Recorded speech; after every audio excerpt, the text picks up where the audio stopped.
in Manhattan. And then we also met Killer R. He was the king of Harlem. There was this guy named Brandon. His name is B. He pretty much knew about H2IL. And then he's like, yo, these guys, they real good and everything. And he was the pretty much person networking between, you know, both crews. He's just like, yeah, they're all like 20-year-old dudes from like the Bronx. And we're like, wow. Like, I was like, yo, forget this, man. We're gonna go over there. We're going to destroy the whole crew.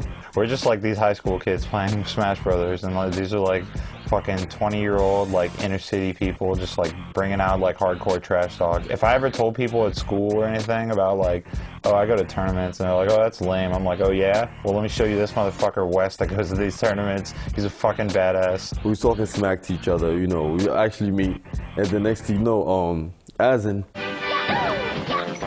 he was pretty much beating my whole team. That whole night, Azin was like wrecking them, but they actually beat the rest of our crew for, you know, overall. And it was funny, he was even beating Dave with like Pichu.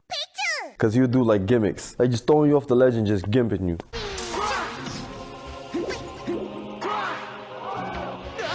He'd just do stuff like that to Dave, and Dave was like, oh, Azin's too good, I can't beat him, because that's how Dave is. Like, once a player is good and starts beating him, he starts like sucking their balls or whatever you want to call it.